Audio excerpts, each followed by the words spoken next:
Some of you may remember from last week, we ended the lesson by bisecting an angle.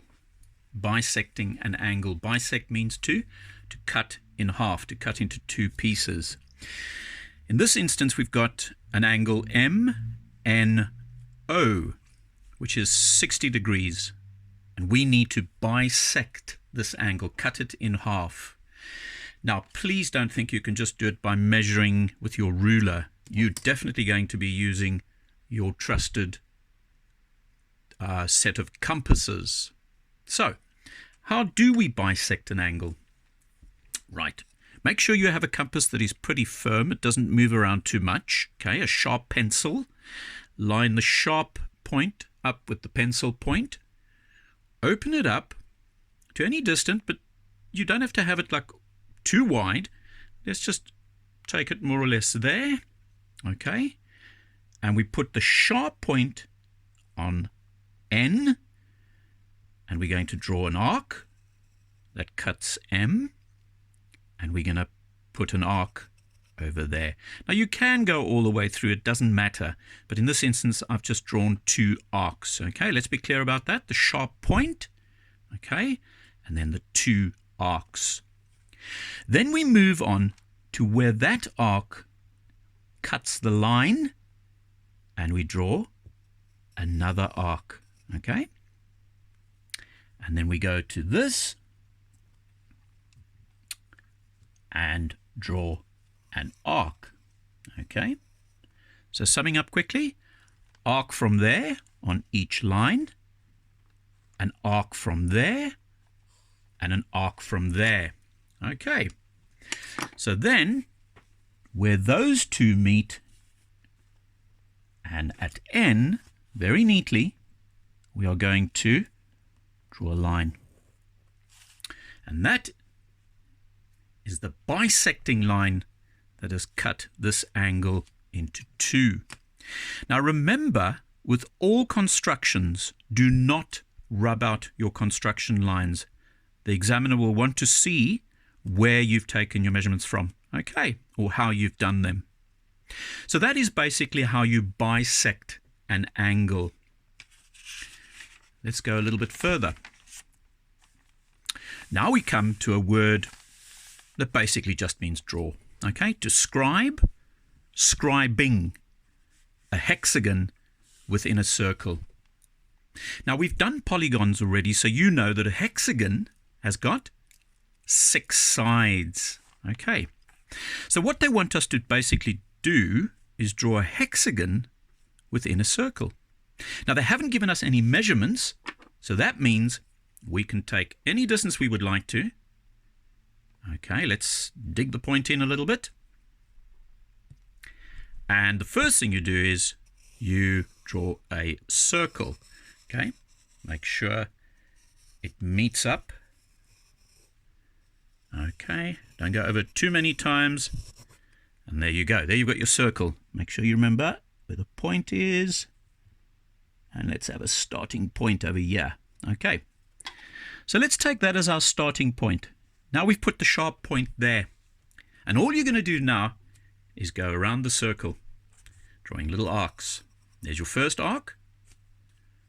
From that arc, draw another arc, and so on and so forth. Okay, so little arcs, don't have to be big arcs, but just make sure the point is always very accurately placed. Okay, accurately there. I think you might be getting an idea of what's going to happen.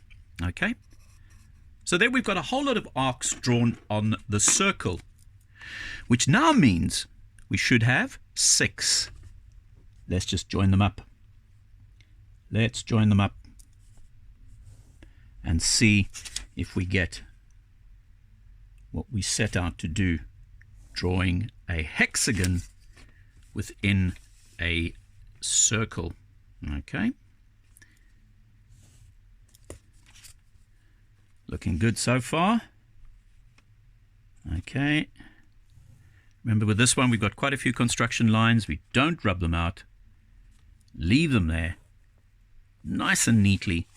They're all joining up. And there we have a perfect hexagon. We just want to check quickly. 1, 2, 3, 4, 5, 6 sides. Yes, perfect. Just going to ask you a few questions to see if you can remember what we learnt when we did polygons, internal, external angles.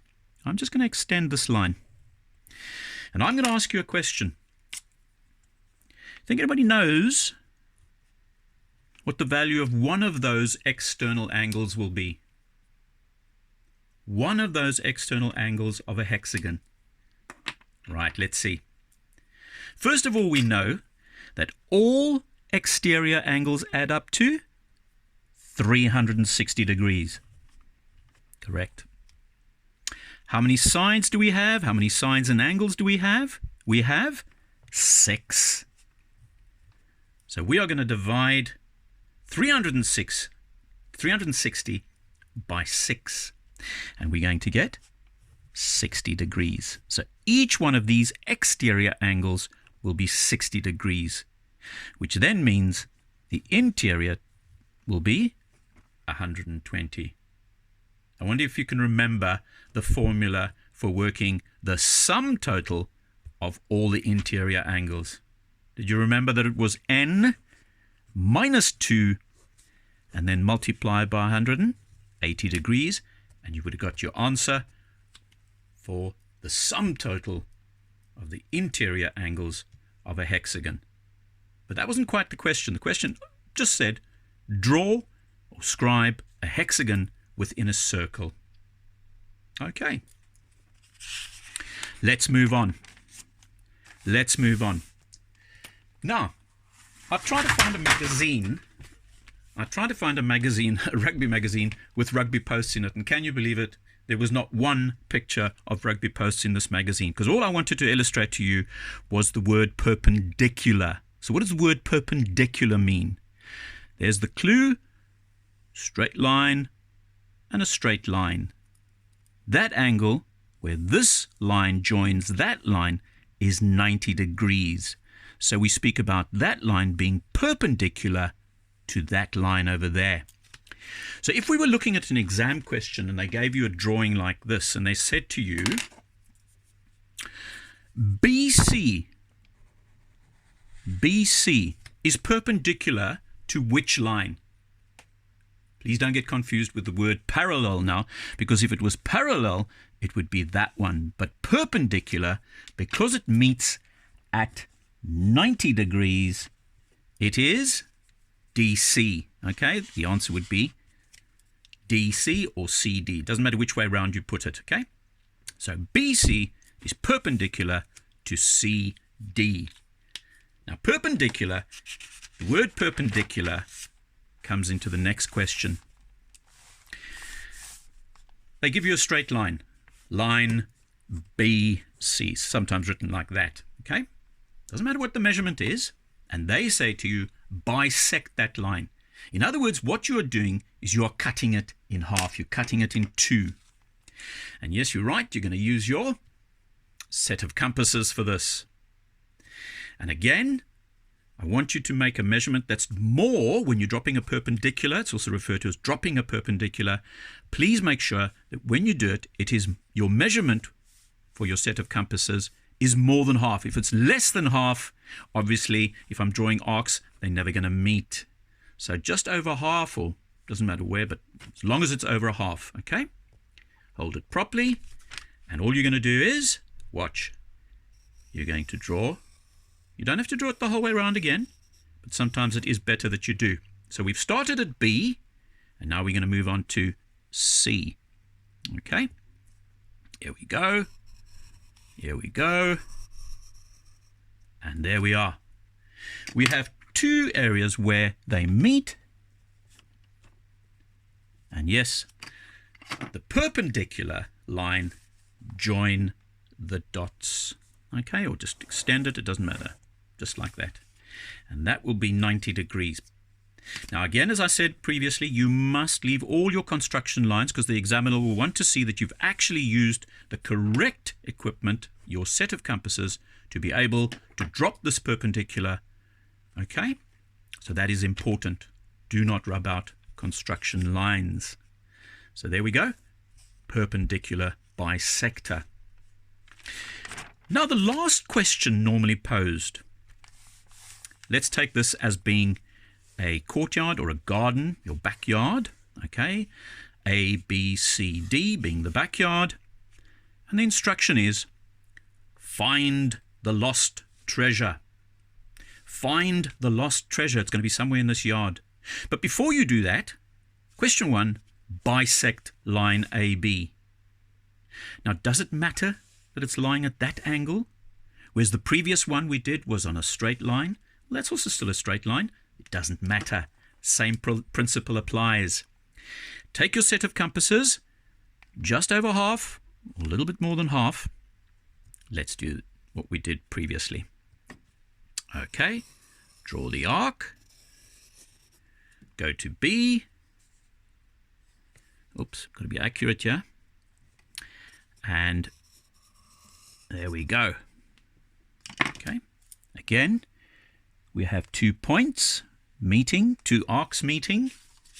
Take your ruler, accurately again, draw that. Extend the line this time.